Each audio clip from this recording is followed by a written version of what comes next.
우리에게 주시는 주님의 말씀은 고린도전서 15장 20절에서 26절까지의 말씀입니다. 우리가 한 목소리로 같이 읽겠습니다. 같이 읽습니다. 그러나 이제 그리스도께서 죽은 자 가운데서 다시 살아나사 잠자는 자들의 첫 열매가 되셨도다. 사망이 한 사람으로 말미암았으니 죽은 자의 부활도 한 사람으로 말미암았도다. 아담 안에서 모든 사람이 죽은 것 같이 그리스도 안에서 모든 사람이 삶을 얻으리라.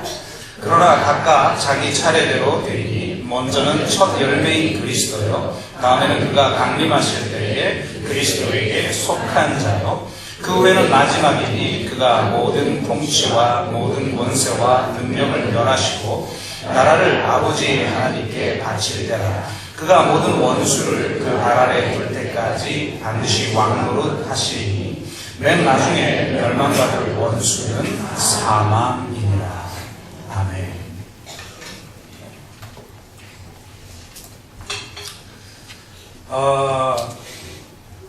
이 브레이브 하트라고 하는 영화를 여러분 보셨습니까? 여러 장면이 압권이었지만 이 영화의 그 주인공이 13세기 스코틀랜드 영웅 윌리엄이었는데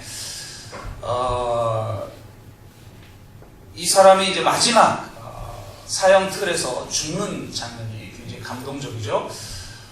타협을 하면 풀려날 수 있음에도 불구하고 타협하지 않고 자신은 자유를 선택하겠다. 그러면서 이제 죽는 장면입니다. 그래서 프리덤 이렇게 외치면서 죽는 장면인데요. 하여튼 영웅들은 마지막에도 멋있어요. 그죠?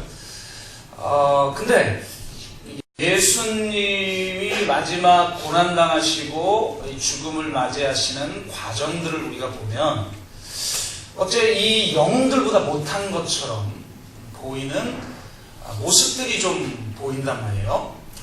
예를 들면 이 잔을 좀 지나가게 해달라고, 이 죽음을 좀 모면하게 해달라고 하나님 앞에 기도한다든지, 제자들에게 내가 고민하여 죽게 되었으니까 나를 위해서 깨어 기도하라고 그렇게 요청을 한다든지 하는 이런 모습들은 어떤 영웅들의 그런 마지막과 비교해 봤을 때 좀 못 미치는 것처럼 우리가 느껴질 수가 있는 모습이라는 겁니다. 그럼 도대체 인간도 그렇게 당당하게 죽음을 맞이하는데 왜 예수님은 우리가 볼 땐 좀 나약한 것처럼 보이는 그런 모습을 보이셨는가? 그 차이가 어디에서 오는 것인가에 대한 의문을 가져볼 수가 있다고 생각이 듭니다. 오늘은 그 차이점을 우리가 한번 분석해 보면서 기독교가 말하는 죽음이 무엇이고 부활이 무엇인지를 말씀을 통해서 다시 한번 새겨 정말 부활한 예수 그리스도를 믿는 하나님의 백성들답게 살아간다는 것이 도대체 무엇인가를 다시 한번 우리가 말씀을 통해 깨닫고 결단하는 그런 저와 여러분이 되었으면 좋겠습니다. 이 영웅들을 보면요, 이 죽음에 대한 어떤 태도를 극복한 어떤 모습을 볼 수가 있어요. 우리가 일반적으로 생각할 때 죽음이라고 하는 것이 도대체 뭐냐라고 했을 때 이 자연적 생명, 그러니까 우리의 이 육체적 생명이 종결되는 어떤 현상, 어떤 상태, 그걸 우리는 죽음이라고 생각을 하죠. 생명체가 수명을 다해서 사멸하는 어떤 시점 혹은 어떤 상태, 이걸 이제 죽음이라고 보통 생각을 한단 말이에요. 그러니까 이게 누구나 다 죽고 또 수명 다하면 당연히 죽는 거 당연한 것처럼 보일 정도의 죽음관을 가지고 있는 거죠, 세상 사람들은. 그러니까 그렇게 심각하지 않아요, 이 죽음의 문제에 대해서. 그럼에도 불구하고 물론 두려움이 있죠. 왜냐하면 자신의 존재가 어떻게 되는지 모르니까. 일단 눈으로 보이는 건 다 썩어 없어지니까. 그 자신의 존재가 사멸되는 것에 대한 어떤 두려움이 있겠죠. 왜? 생명체니까요.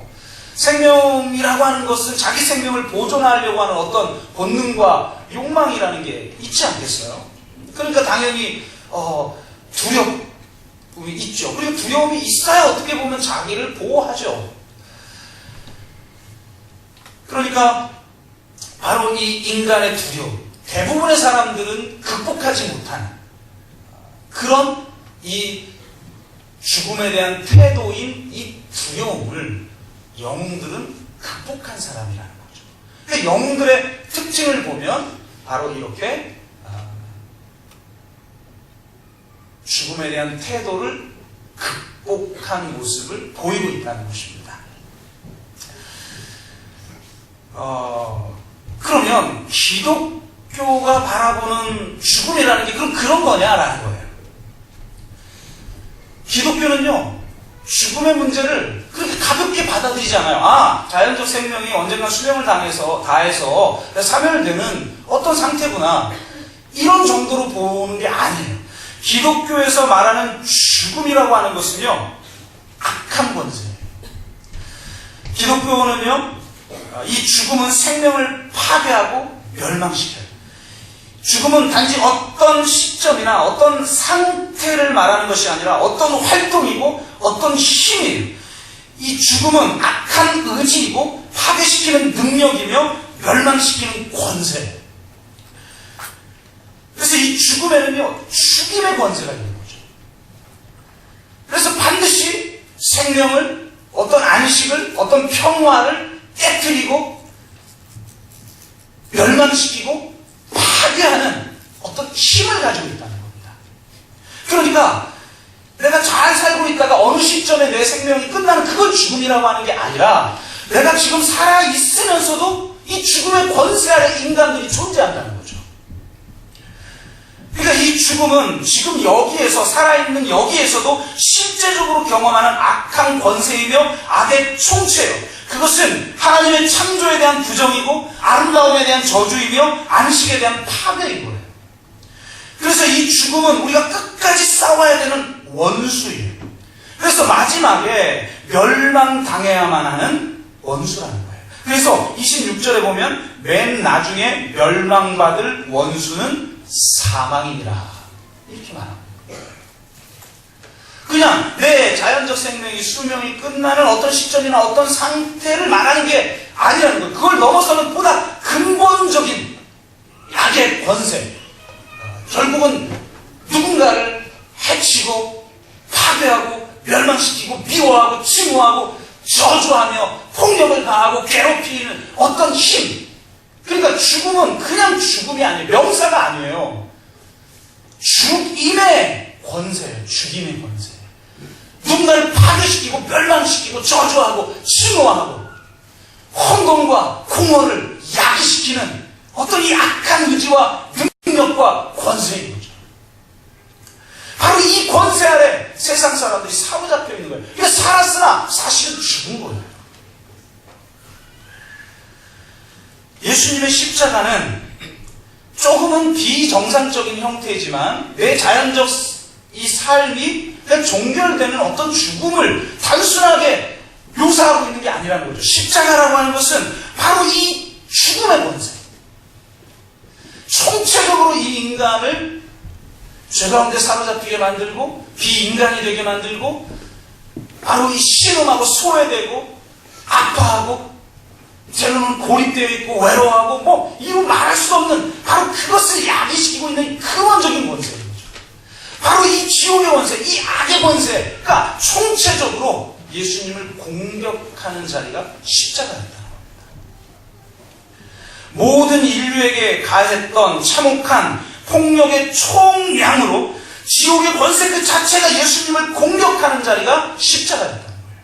그래서 십자가에서 이 죽임의 권세는 아우슈비츠, 시베리아, 난징, 그 다음에 킬링필드, 북한의 수용소, 이 남한의 세월호, 광주, 이곳에서 자행된 이 참혹한 파괴의 권세가 예수님이 십자가에 달린 그 한 지점에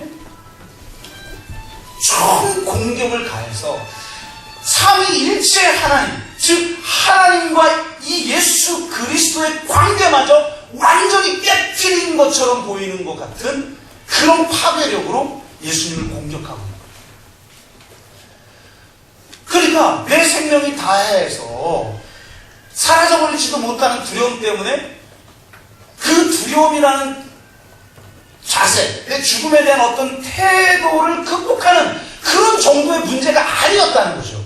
이 하나님이 창조하신 전체 창조 세계를 파괴하고 멸망시키려 하고 생명을 왜곡하게 만들고 평화를 깨뜨리고 수많은 그 악의 열매들을 맺게 만드는 그 악의 권세 자체와 지금 십자가에서 정면전을 치르고 있는 거라는 거예요.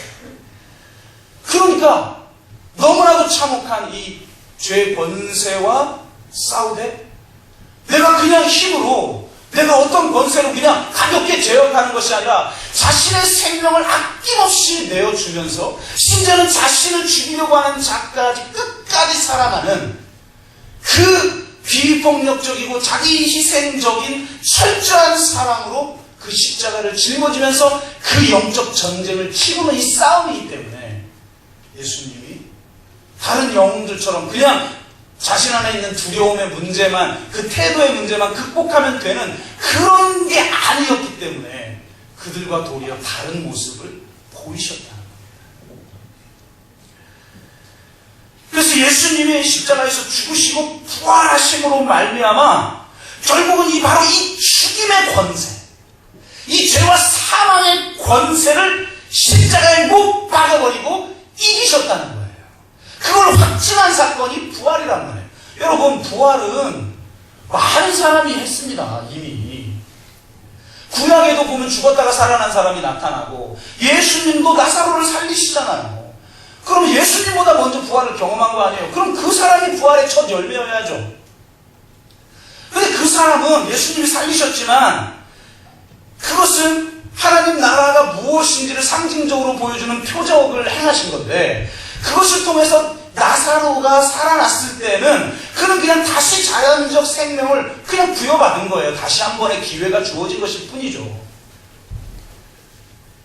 그냥 내 생명이 다했을 때 끝나는 어떤 시점 한 번이 다시 내가 당해야 될 것으로 다가온 한 번 반복되는 그런 삶일 뿐인 것이지 그것까지 만들어내고 이 땅에 수많은 이 죄의 열매들을 만들어내고 있는 이 죽임의 권세, 정사와 권세, 세상의 어둠의 주관자들과 하늘에 있는 약한 영들의 이 모든 권세, 이거를 근원적으로 깨트려버리셨다는 거예요.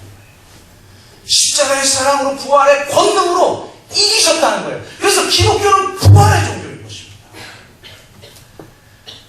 완전히 나사로하고는 차원이 다르죠. 이 세상 사람들도 제가 인간의 죽음이라는 책을 보니까 죽었다가 살아난 사람 어마어마하게 많더라고요. 전 세계에. 그런 사람들 인터뷰해가지고 책을 쓴 책도 있어요.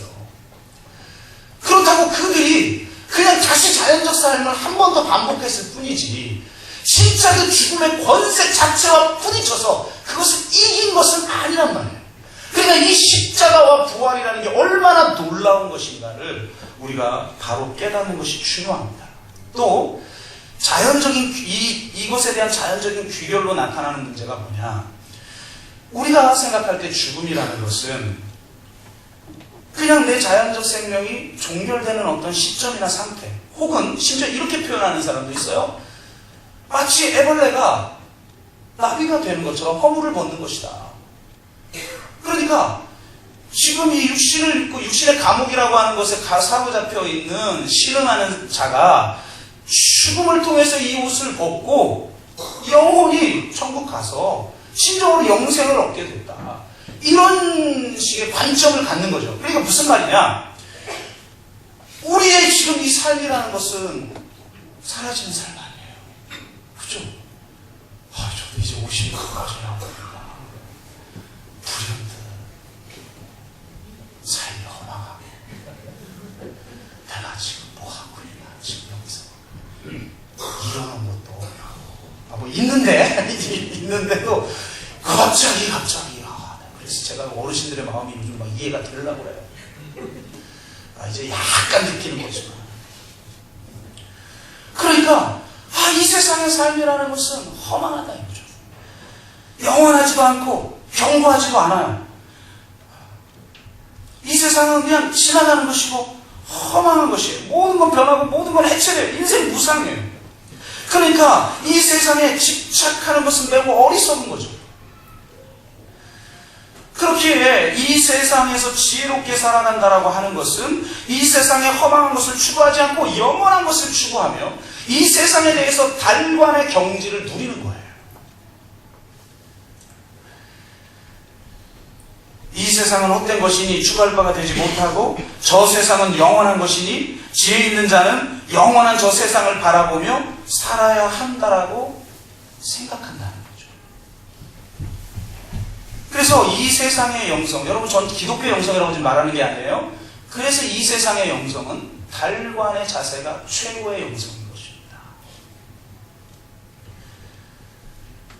근데 생각해 보세요. 이게 우리가 추구해야 될 영성이라면 한국 교회는 대부분 이런 영성을 가르치거든요. 죄가는 이 세상 내 집 아니니까 이 세상 헛된 것들을 추구하지 말고 저 세상 바라보면서 살라는 거예요. 그렇게 사는 사람, 가장 잘 사는 사람은 스님들이에요. 한국 교회가 말하고 있는 영성에 가장 걸맞는 분들이 스님들이시죠. 근데 바로 이런 시각 안에는 바로 이 세상의 이 변화되는 변화무쌍한 이 순간 혹은 시간이라는 관점과 저 세상의 영원이라는 관점이 이렇게 서로 대립된다고 생각하는 거죠. 이런 하늘과 땅의 이원론 혹은 이 세상과 저 세상의 이 대립과 이원론, 이게 바로 이런 영성 안에 깊이 뿌리 박혀 있는 거예요. 근데 이게 얼마나 강력하냐면 기독교인들에게도 이게 뿌리 박혀서 기독교인들의 두 가지 모습이 나타나요. 한국교회의 극단적인 두 가지 형태의 모습이 나타나는데, 하나는 뭐냐? 종말론적인 희망을 꿈꾸지 않아요. 이 세상을 근원적으로 변화시키는 종말론적 희망은 없고 지금 여기서 그냥 축복받고 형통하고 번영을 누리면 되는 거죠. 반대로 죄 많은 이 세상은 내 집 아니기 때문에 현재의 삶은 중요한 것이 아니어서 죽음 저 너머편을 바라보면서 살아가는 삶을 살아가는 사람이 또 있는 거예요. 이거 완전히 서로 극단적인 것처럼 보이는데요. 이 양자 모두의 동일하게 있는 게 뭐냐? 하늘과 땅의 이원론, 이 세상과 저 세상의 이원론이 깊이 뿌리 박혀 있는 거죠. 현세의 풍요와 행복만을 추구하는 삶을 사는 사람은 하늘을 부정하고 땅만을 긍정합니다. 반면 현세의 삶은 허망한 것이어서 죽음 저 건너편을 바라보는 사람은 땅을 부정하고 하늘만을 긍정해요. 모두 잘못된 태도이고 반성경적인 태도인 것이죠. 근데 놀라운 것은 이렇게 극단적으로 보이는, 여러분, 극과 극은 통하는 겁니다. 그래서 양극단으로 보이는데 동일한 걸 가지고 있어요. 뭐죠? 하늘과 땅의 이원론, 이 세상과 저 세상의 이원론이 그 안에 뿌리 박혀 있어서 너무나도 조합이 잘 되는 거예요, 이게. 그래서 이게 절묘하게 조합을 일으키고 있는 게 뭐냐? 번영신학인 거죠. 이 세상에서는 종말론적 신앙, 이 세상의 가치와 질서를 근본적으로 전복시키고 새로운 세상을 꿈꾸는 종말론적 희망은 사라져버리고 이 땅에서 축복받고 번영하고 성공하고 이걸 추구하는 거예요. 근데 놀랍게도 죽어서는 더 놀라운 축복을 또 받는 거죠. 영원한 삶. 그 영원한 삶이라는 게 뭐예요? 결국 지금 내 자연적 생명이 끝나는데 그 끝나는 시점이 없는 거죠. 그래서 지금의 우리의 삶이 끝도 없이 지속되는 삶. 그 집에서 어떻게 살아요? 그게 기독교에서 말하고 있는 거냐 이 말이에요. 성경은요, 하늘과 땅의 대립을 말하지 않아요. 다른 말로 말하면 성경은요, 이 세상과 저 세상의 대립이나 이원론을 말하지 않아요. 이 세상은 헛된 것이고 저 세상은 우리의 본향이고 영원한 것이다? 성경 어디에 그렇게 되어 있습니까? 그것은 성경의 언어를, 예수님이 선포한 복음을 지금 우리가 생각하고 있는 이런 시각으로 번역을 했기 때문이에요. 그래서 성경이 다시 번역되어지지 않으면 예수님의 이 복음을 다시 번역하지 않으면 안 된다는 걸 어떻게 알아요? 성경 전체를 보면 알아요. 성경 일부만 보면 제대로 알 수가 없어요. 성경은요, 태초에 천지를 창조하십니다. 이 세상과 저 세상을 창조하셔요. 그런데 마지막 계시록에 보면 새하늘과 새 땅이 온전하게 임해요. 하나님이 창조하신 세계가 헛되다고요? 천만에 만만해 뵙습니다. 성경은 이 세상과 저 세상의 대립을 말하는 것이 아니라 이 세상과 오는 세상의 대립을 말해요. 마태복음 12장 32절 보면 이렇게 되어 있어요. 누구든지 말로 성령을 거역하면 이 세상과 오는 세상에서도 사하심을 얻지 못하리라. 에베소서 1장 21절 모든 통치와 권세와 능력과 주권과 이 세상뿐 아니라 그러니까 이 세상뿐만 아니라 오는 세상에 일컫는 모든 이름 위에 뛰어나게 하시고, 그러니까 이 세상과 저 세상의 대립이 아니라 이 세상과 오는 세상의 대립을 성경은 말하고 있단 말이에요. 그런데 여기서 말하는 세상이 뭐냐면 세상이, 성경은 원어가 헬라어로 되어 있죠. 신약 성경은 헬라어 아이온이라는 단어예요. 이 아이온이라는 단어가 뭐냐? 원뜻이 세대라는 뜻이에요. 그러니까 좀 더 정확하게 번역하면 이렇게 되는 거죠. 이 세상은 이 세대, 지금 세대를 말하는 것이고, 오는 세상은 오는 세대를 말하는 거예요. 그러니까 세상과 오는 세상은 서로 다른 공간을 말하는 게 아니라 서로 다른 시간을 말하는 거죠. 완전히 다른 시간의 질을 말하고 있는 거예요. 이 세대는 바로 이 죽음의 권세, 이 죽임의 권세, 이것이 해결되지 않은 세상이죠. 그래서 로마서 8장에서 말한 것처럼 모든 피조물이 함께, 인간만이 아니라 모든 피조물이 함께 고통당하고 함께 탄식하며 영광의 자유에 이르기를 고대하는 세상, 이게 이 세대예요.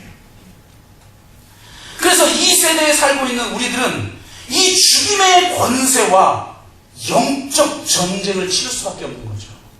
그러니까 기독교의 진정한 영성은 이 세상을 초탈하고 달관하는 영성이 아니라 이 세상 한가운데서 이 죽음의 권세와 전투하는 영성인 거예요.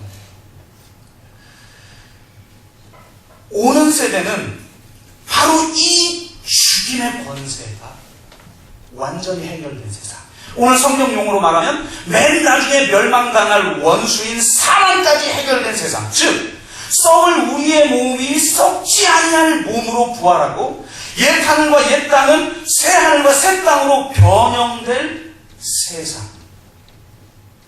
그렇게 오는 세대, 주님이 재림하여 완전하게 이루어질 그 세대가 오기까지 우리가 잠시 낙원에서 기다리고 있겠지만, 궁극적으로 이루어질 세상은 지금 이 세상이 변형되어 새하늘과 새 땅이 되고 우리가 썩지 아니할 몸을 입고 부활의 영광에 온전하게 동참하는 겁니다. 이야, 도대체 이게 어떤 세상일까요? 여러분 그거 상상만 해도 그냥 모든 시름이 사라지고 고통이 사라지고 근심과 원망이 사라지고 그러죠? 별로 없네. 그러니까 우리는 그 오는 세대에서 죽임의 권세를 완전히 이기고 온전한 생명을 무제한적이고 전체적이고 완전하게 향유하는 거예요. 근데 왜 부활이 중요하냐? 오늘 성경은 예수 그리스도가 부활하심으로 말미암아 잠자는 자들의 첫 열매가 되셨다는 겁니다. 이게 무슨 말이에요? 오는 세대, 오는 세상, 그것이 예수 그리스도의 부활을 통해 지금 이 세대에, 지금 이 세상 가운데에서 시작됐다는 거예요. 절대로 이 세상의 죽음의 권세가 이기지 못하는 부활의 생명과 더 이상은 이 생명체들을 죽이는 죽임의 권세가 아니라 그것들을 살리는 살림의 권세가 예수 그리스도의 부활을 통해서 출범했다는 겁니다.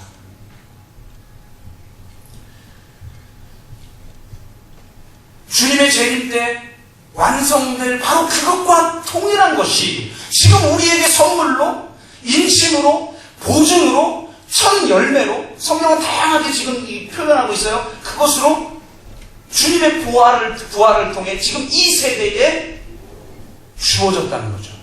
따라서 지금 우리가 살고 있는 이 세상은 이 세대와 오는 세대가 중첩되어 있는 세상이며, 지금 이 세대와 오는 세대가 충돌하고 있는 세상이에요. 부활을 통해 이미 시작된 오는 세대는 지금 여기에서 이루어지고 있는 하나님의 나라인 것입니다. 하나님의 나라는 부활의 나라요, 부활의 나라는 하나님의 나라죠. 그 하나님의 나라가 이 부활의 능력을 통해 지금 여기에서 시작됐고 자라고 있고 성장하고 있고 이 세대 한가운데로 지금 침노하여서 하나님 나라를 확장하고 있다는 거예요. 하나님이 지금 그 일을 행하시고 계시다는 거죠. 그런데 더 놀라운 것은 그 부활이 우리에게도 주어졌다는 거예요. 만약 자연적 생명이 죽는 문제를 해결하는 것이라면 기독교의 구원이, 우린 지금 여기서 죽으면 저 천국 가면, 더 정확하게 표현은 낙원이지만 가면 끝이죠. 그 다음이 뭐가 있어요? 도대체 뭐가 중요하고. 나 갔는데 이미 그 문제 해결했는데.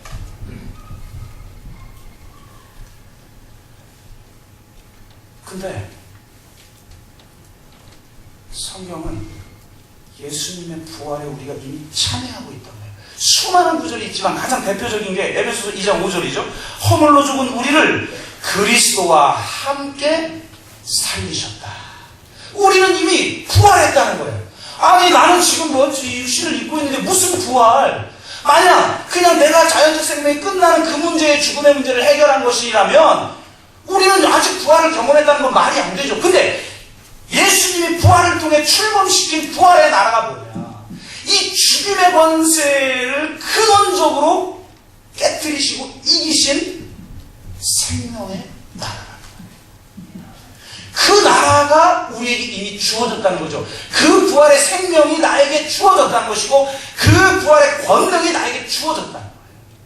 그러니까 먼 훗날 있을 이 세상은 헛된 거니까 정말 본향을 향해서만 바라보며 살아가는 삶이 아니라 오는 세대를 그 바라보면서 그 영광을 소망 가운데 바라보면서 희망 속에서 살아가는 게 그리스도인인데, 그래서 이 세상 힘들지만 이기는 정도가 아니라 이 세상에서 이미 부활을 경험한다는 겁니다.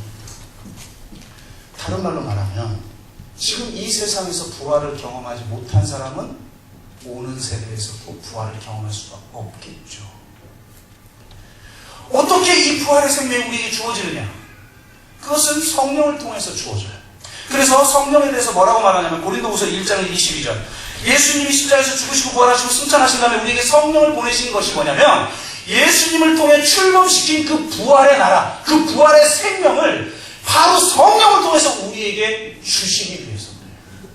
그 성령을 통해 우리는 바로 그 부활의 나라, 하나님의 나라, 그 부활의 생명, 부활의 권세에 참여하고 이 죽임의 권세와 싸움에서 이 살림의 권세를 가지고 영적 싸움을 싸울 수 있는 공동체가 되는 거예요. 그 공동체가 그 부활을 보여주지 않으면 안 돼요. 그래서 고린도후서 1장 22절, 그가 또한 우리에게 임치시고 보증으로 우리 마음에 성령을 주니까, 보증이 뭐냐? 이게 헬라어로 아라본이라고 하는 단어인데, 이 아라본은 뭐냐? 우리가 어떤 건물을 살 때 나중에 최종적으로 값을 지불하기 전에 보증금을 내죠. 그러니까 나중에 완전한 액수를 지불하겠다는 약속으로 미리 지불하는 보증금, 이게 보증이에요. 이게 성경에서 말하는 첫 열매예요. 그러니까 그때 완전하게 몸의 부활이 일어날 것이지만 그 첫 열매, 그것의 보증금으로 지금 여기 실제적으로 부활의 생명이 예수 그리스도를 통해서 나타나는 거죠. 그리고 성령을 통해서 그 동일한 것이 우리들에게 주어진 거죠. 그러니까 바로 그래서 바로 이 오는 세대 하나님의 나라, 새하늘과 새 땅, 몸의 부활을 지금 여기서 우리는 미리 누리고 맛보는 거예요. 그래서 로마서 8장 22절에 우리가 성령의 처음 익은 열매를 받은 사람이라는 거예요. 보증금으로 받았다는 거죠. 벌써 누리고 있다는 겁니다. 그러니까 바로 이 성령을 통해서 우리가 예수님의 부활을 지금 미리 맛보고 누리는 사람이고, 영생을 미리 맛보고 누리는 사람이고, 하나님의 나라를 미리 맛보고 누리는 사람이라는 겁니다. 그렇기 때문에 이 세대의 한가운데 살고 있는 우리는 여전히 죽음의 세력과 전투하는 삶을 사는 동시에 온전한 생명을 무제한적이고 전체적이고 완전하게 향유하는 삶을 또한 미리 맛보는 삶을 살아가는 거죠. 그러니까 기독교 영성은 세상을 초탈하고 달관하는 영성이 아니라 향유하는 영성인 동시에 전투하는 영성. 그 향유하는 힘을 가지고 전투하는 영성이죠. 이 부활의 권능을 가지고 이 세대 한가운데에 뛰어들어 죽음의 권세와 맞짱 뜨는 사람들이 부활의 사람들, 성령의 공동체. 그런데 우리는 죄 많은 이 세상은 내 집 아니라고 하면서 저 천국만 바라보고 있단 말이죠. 지금 여기서 죽임의 세력들이 수많은 사람들을 죽이고 아파하게 하고 고통스럽게 하고 있는데, 그 아픔을 외면하면서 자신의 형통과 자신의 축복과 자신의 성공만을 추구하면서 그렇게 살아가는 기독교가 어떻게 기독교냐면,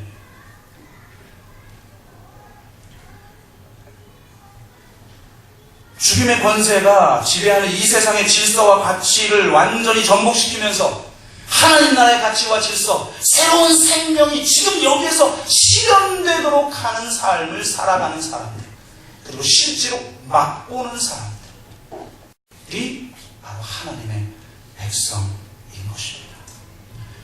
그렇기 때문에 우리는 우리 자신을 위해서 살아가지 않고 하나님의 나라와 의를 위해 살아갑니다. 우리는 이 부활의 영광 속에서 그 부활의 생명을 향유하는 동시에 끊임없이 이런 생명을 공격하고 이것을 깨뜨리려 하고 이 하나님의 창조와 안식과 평화와 생명을 멸망시키고 파괴하려고 하고 사람들을 고립시키고 서로 경쟁하게 만들고 미워하고 증오하게 만들고 무고한 피를 흘리게 만들고 그러고 있는 이 악의 권세들과 싸우는 사람, 바로 그리스도입니다. 여러분, 우리가 그러고 있는 거예요. 바로 이러한 부활의 권능이 상실되어져 버리고, 죄 많은 이 세상은 내 집 아니니까 저 본연만을 바라보라고 하는 그렇기 때문에 지금 여기서 어떻게 살아야 될지 윤리가 없는 거예요. 그러니까 이 세상의 그 가치와 이 세상의 질서와 이 세상의 욕망이 그대로 나한테 투영이 되어 있어서 종교적으로는 굉장히 경건한데 마지막 하나님의 심판에서 제외될 사람들이 너무 많을 수도 있다는 거예요. 이게 무서운 거죠, 우리에게. 우리는 과연 진짜 부활의 권능, 저 죽음의 권세 앞에서도 그 우리의 생명을 살리기 위해서 철저히 자기의 생명을 내어준 그 사랑 안에 거하고 있느냐, 이 영적 싸움 안에 우리는 머물고 있느냐, 그걸 물어야 돼요. 저는 이런 삶의 한 유형을 지난주 금요일 이것도 금요일이네요. 금요일엔 돌아오면이라는 북책에 대한 북콘서트가 열리는 가운데 한 어떤 비유적인 예를 발견을 했어요.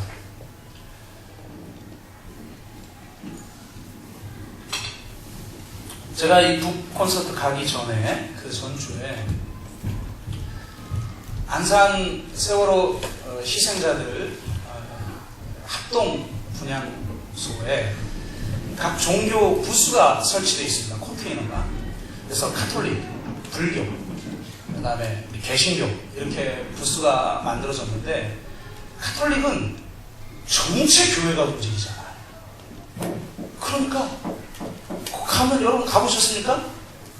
요즘 가보셨어요? 요즘 막 그때 세월호 작년에 너무 힘들 때 우리 합동 분향소 저도 2번씩이나 가서 우리 교인들하고 같이 다녀오고 했는데, 같이 애도하고 했는데, 지금 가보면요, 거기 조그마한 모형의 성당이 만들어져 있습니다. 그 가톨릭을 믿는 한 학생의 소원을 들어주겠다고 해서 거기 성당을 하나 만들어 놨어요.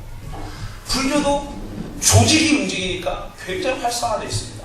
개신교는 자기 교회만 중요하잖아요.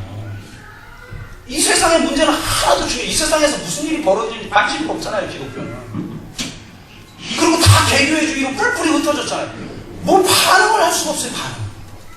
지속적인 반응이 불가능해, 기독교는. 그러니까 세월호 희생자들 중에 아이들 중에 70%가, 여러분 이건 요즘 5%밖에 안 믿잖아요, 학생 중에. 근데 청소년들의 70%래, 죄송합니다, 제 퍼센트 잘. 70여 명이, 그 희생자들 중에 70여 명이 교회를 다니는 학생이었어요. 이게 그 지역이 특별한 지역이었죠. 안산에서도 굉장히 어려운 지역. 제가 바로 그 옆에 살았거든요. 저도 힘들게 살았어요. 근데 그렇게 집중적으로 교회를 다니는 아이가 요즘 세상에 그렇게 많이 있을 수가 없잖아요. 그런 아이들이 집중적으로 다니고 있는데 아무도 그들의 부모를 기독교적으로 위로하지도 못하고 그들과 함께 하지도 못하는 거예요. 그러니까 다들 교회를 떠나고 신앙을 떠나고. 그러니까 이거 도저히 안 되겠다. 그래서 야, 우리가 목요일이라도 하루 모여서 우리가 같이 기도하자. 이래서 얼마 전에 목요 기도회가 생겼어요. 유가족들을 위로하고 집에서 그냥 너무 고통스러워하고 힘들어하는 게 아니라 이곳에서 함께 예배드리고 우리가 함께 이 아픔을 이겨보자. 그래서 목요일마다 지금 기도회가 진행되고 있는데 계속 마음속에 부담감처럼 가지고 있다가 지지난주에 그 목요 기도회를 다녀왔어요. 그런데 거기서 참 안타까운 말을 들은 거죠. 그 유가족들과 또 그 인도하시는 목사님에게 70여 명, 저도 그때 처음 들은 거예요. 70여 명의 학생들이 기독교인이었는데 그들의 부모들이 다 신앙을 버리고 지금 교회를 떠나고 있다는 거예요. 왜 그러느냐? 교회에게 너무 상처를 많이 받는다. 근데 한 분 얘기를 하는데 여기 매주마다 참여했던 분 중에 한 분이 있는데 오늘 공교롭게도 무슨 일 때문에 간담회를 갔대나 어쨌든 무슨 일 때문에 못 나오셨대요. 근데 그 분이 창현이 어머니라는 분이라는 거예요. 이분이 아주 여러분 사실은 그 안산을 떠나는 사람도 많잖아요. 왜? 계속 기억해야 되고 아는 사람이 계속 모르면 부담도 되고 도대체 어떻게 돼야 될지도 모르니까 어떤 사람들은 떠나기도 하거든요. 근데 자기는 떠날 수가 없었다는 거예요. 왜? 주일학교 선생을 하고 있었어요. 참 정말 이런 교사들을 좀 많이 응원 좀 해주세요. 그러니까 너무 떠나고 싶은데 주일학교 교사를 하고 있는 그 주일학교 아이들이 눈에 밟혀서 교회를 떠나지 않고 계속 교사를 섬겼대요. 근데 최근에 그것도 도저히 감당할 수 없어서 교회를 떠날 결정을 했다는 말을 제가 들은 거예요. 창현이 어머니라는 분이. 여러분 금요일에 돌아오는 책 읽어보세요. 어떤 분이에요 그분이? 그 작은 교회에서 특별 40일 특별 새벽 예배를 하면 한 번도 빠지지 않고 가족들 다 데리고 창현이 무릎에 앉히고 그렇게 예배를 드리고 기도하고 다른 사람들이 다 돌아가도 끝까지 기도했다는 거 아니에요. 그러니까 창현이가 엄마 우리는 언제 가냐고 배고프고 졸리고 그래도 계속 끝까지 나와서 기도하고 근데 창현이가 졸리니까 어머니 무릎맡에 누워서 잠을 자고 있고 엄마는 기도하면서 그렇게 40일 특별 새벽 기도까지 빠지지 않고 하는 신실한 어머니가 교회에서 계속해서 종북 좌파 같은 불온한 세력이라는 듯 무슨 보상을 바라는 사람들이라는 듯 무슨 경제를 죽이고 있다는 듯 기독교인 낫지 않은 행동을 하고 있다는 듯 온갖 말을 고만조만하고 이 사람이 죽겠는 거죠. 그러니까 이분이 교회를 떠날 생각, 신앙을 떠날 생각을 하고 있다는 말을 제가 간데 들은 거예요. 그것도 이름을 명확하게 창현이 어머니가 그렇다고.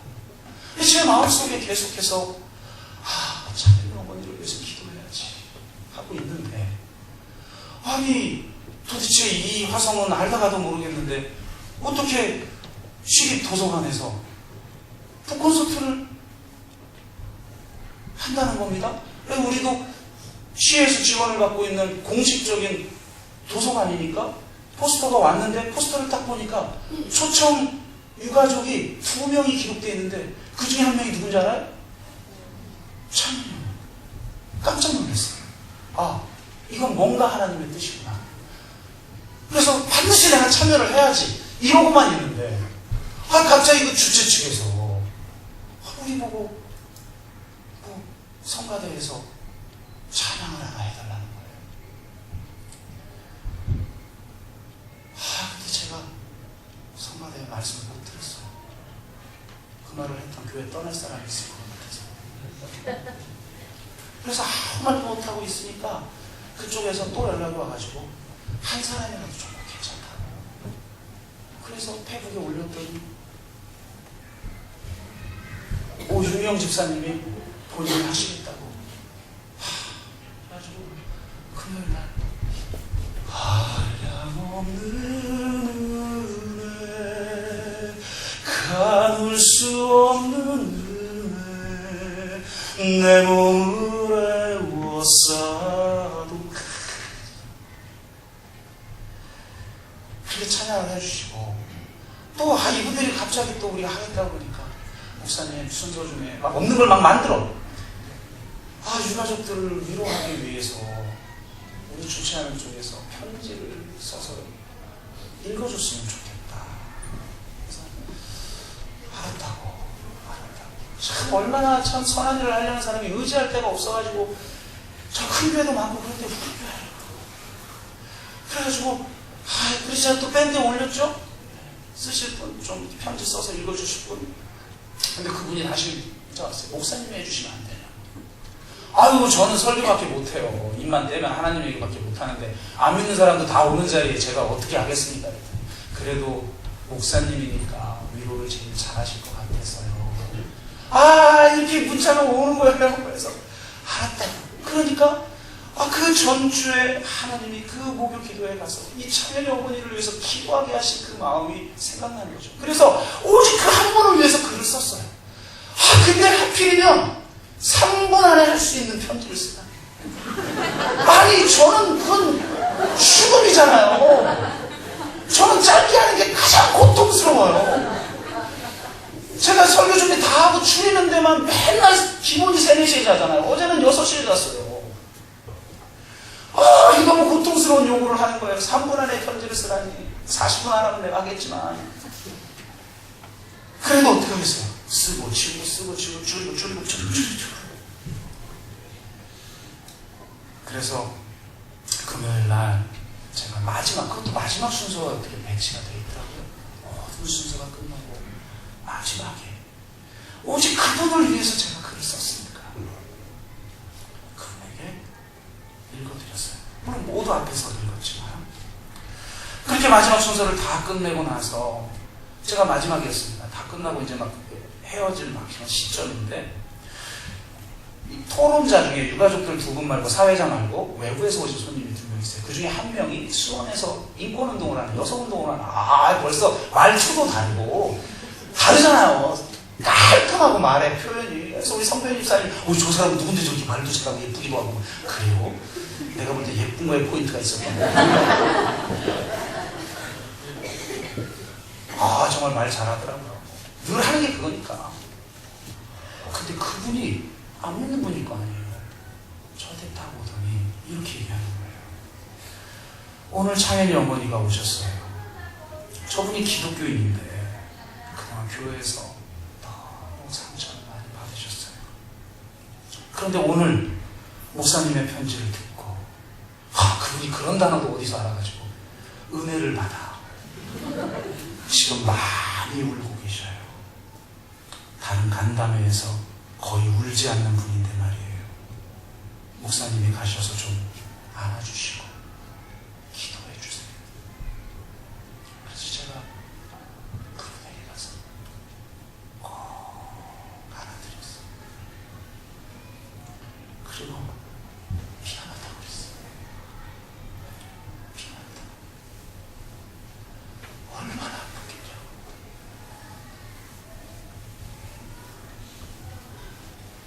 난 결코 잊지 않을 것이고 끝까지 함께 하겠다.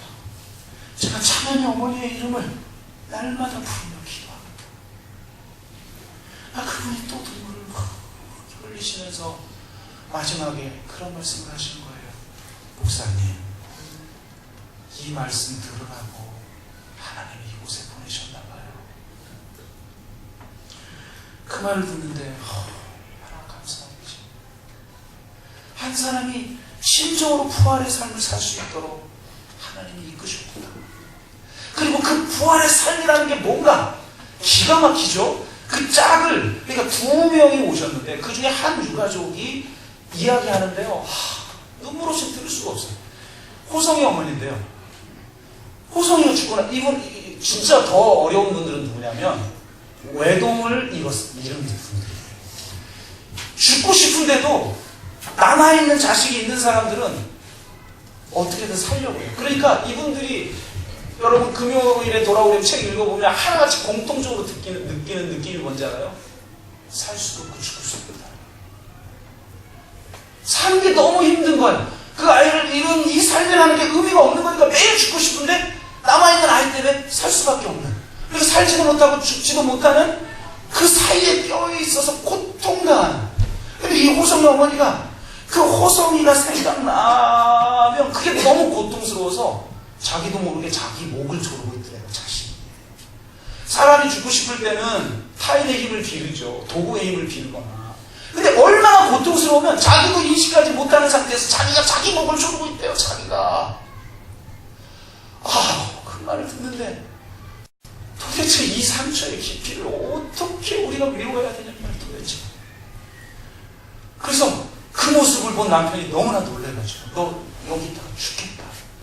간담회 하러 다녀라. 간담회 하러 다녀라. 그래서 바깥으로 내몰았대요. 그래서 매일 어디서 부르면 막 전국을 돌아다니면서 미친듯이 간담회를 다녔대요. 왜? 살려고. 죽겠다라는 거예요. 그냥 돌아다니지 않으면 자기가 죽겠다라는 거예요. 어느 순간에. 그런데 자기 솔직히 간담회 하고 싶지 않았다는 거예요. 왜? 누굴 위해서 간담회 하냐는 말이에요. 내 자식은 없는데 내가 이 세상을 안전하게 만들어서 그 안전사회에 살아서 지켜야 될 아이가 나에게는 없는데 내가 왜 간담회를 하러 다니냔 말이에요. 그냥 어쩔 수 없이 나 죽고 싶지 않아서 그냥 다녔다는 거예요. 그런데 그분이 대안학교인 간디 학교에 간담회를 하러 갔는데, 대안학교 아이들은 다르잖아요. 지금 이 교육이, 이게 무슨 교육입니까, 이게? 그냥 학원에서 하는 학습이지, 똑같죠. 교육이, 완전히 망한 거예요, 이 나라는. 교육이 망한 거예요. 교육이 없어요, 교육이. 근데, 태안학교는 다르잖아요.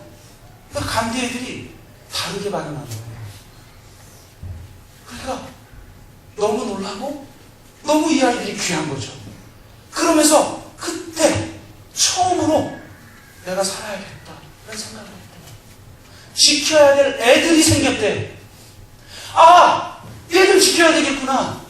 또 다른 이런 참사가 나타나지 않도록 어떻게든 특별법 제대로 만들고, 어떻게든 진상규명하고, 어떻게든 안전 시스템 만들고, 어떻게든 이 사회를 바꾸고, 이 사회의 근본적 가치와 질서를 바꾸고, 어떻게든 이 아이들 지켜야 되겠구나. 그래서 그 다음부터 완전히 삶의 자세가 달라지고 간담회를 가도 다르게 가기 시작했다는 거예요.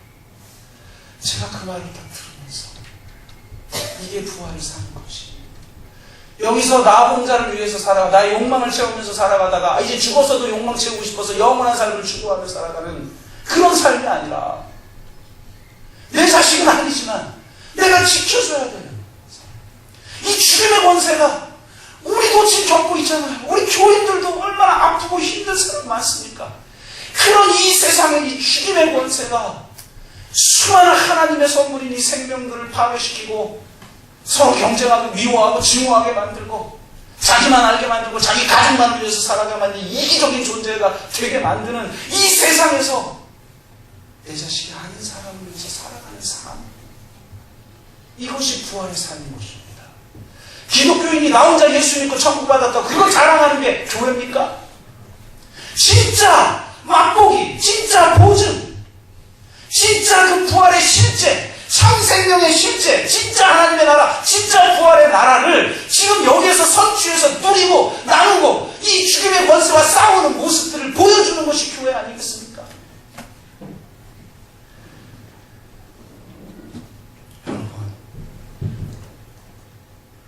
가까운 데서부터 내 자녀, 내 부모, 내 남편, 내 아내, 우리 공동체의 지체, 가난한 영혼, 소외된 영혼, 아픈 영혼,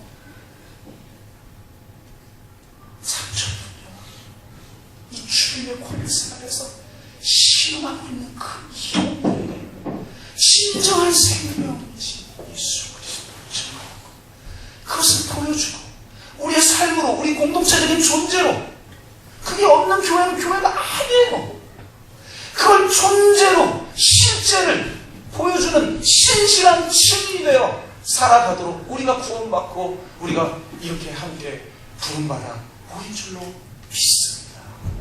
저와 여러분이 정말 그런 삶을 살기를 바랍니다. 여러분의 가정에서, 직장에서, 사업장에서, 이 사회적 삶 한가운데에서 진정한 그리스도인으로, 진정한 그리스도의 몸으로, 진정한 성령의 공동체로 살아가는 저와 여러분 되시기를 주의 이름으로 축원합니다. 우리가 한번 같이 기도합시다.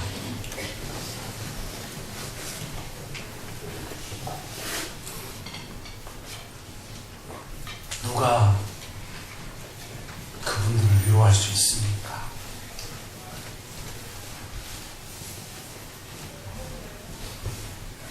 작은 신음에도 응답하시고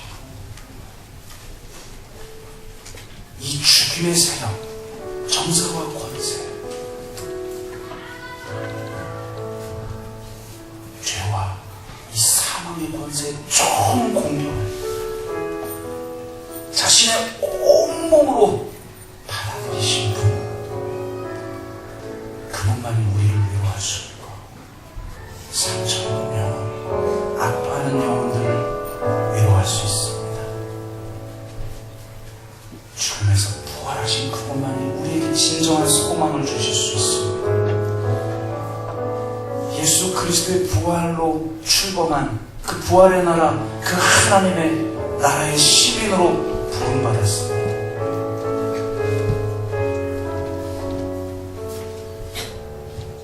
부활을 누리고 있습니까? 부활을 살고 있습니까?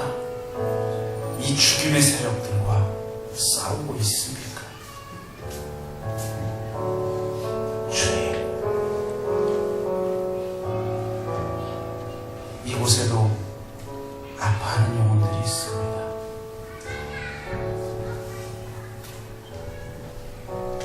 주님께서 위로하시고 부활의 생명을 주셔서 진정한 소망의 능력으로 일어나 성령의 공동체 하나님의 백성답게 떨쳐 일어나 살아가게 하여 주시고 세월호 유가족들 그들을 찾아가 주셔서, 아니 우리를 보내셔서 그들을 위로하게 하시고 함께 아파하게 하시고 함께 싸우게 하시고 함께 이기게 하여 주시옵소서. 부활의 주님의 그 영광을 바라보며 지금 여기서 십자가를 짊어지며 살아가는 내가 되게 하여 주옵소서. 이렇게 우리가 한번 한 목소리로 같이 기도하겠습니다. 같이 기도합니다. 사랑의 아버지, 작은 시험에도 응답하시고 꺼져가는 불씨를 끄지 아니하시고 상한 갈대를 꺾지 아니하시는 하나님, 몸소 이 땅의 죄와 사망의 권세, 정성의 권세, 이 죄와 사망의 권세들의 총력을 온몸으로 받아들이시며 그 고통과 그 수치를 당하신 예수님, 그러나 결국 굴하지 않고 사랑의 능력으로 이기시고 부활의 권능으로 이기신 예수 그리스도의 부활을 믿는 자, 그 부활 안에 거하는 자, 주님, 그것이 우리 몸인 줄로 믿사오니 그 부활의 권능을 우리에게 부어주시고 그 부활의 부활의 권능은 지금 여기서 십자가를 살아가는 사람에게만 주어짐을 분명히 깨달아 자기를 부인하고 자기 십자가를 짊어지고 주님의 길을 가는 자 되게 하여 주시옵시고, 바로 그렇게 십자가의 길을 걸어갈 때 지금 여기에 임하는 부활의 생명과 부활의 권능과 부활의 그 영광을 향유하며 누리며 나누며 살아가는 성령의 공동체, 첫 열매의 공동체, 축복의 공동체가 되게 하여 주시옵소서. 주님께서 오늘 우리를 통해 이 교회를 드리고 하나님, 우리 가운데도 아파하는 영혼, 힘든 영혼 있사오니 주님이 위로하시고 부활의 권능으로 너희 그 모든 걸 이길 수 있게 하시고 오래 참음과 인내와 기다림의 선한 싸움을 끝까지 포기하지 않고 싸우게 하여 주옵시고, 이 세상에 이 죄와 사망의 권세 아래 신음하는 영혼들에게 나아가 저 영문 밖으로 나아가 부활의 능력, 부활의 생명을 증거하는 신실한 증인이 되게 하여 주옵소서. 감사드리며 예수 그리스도의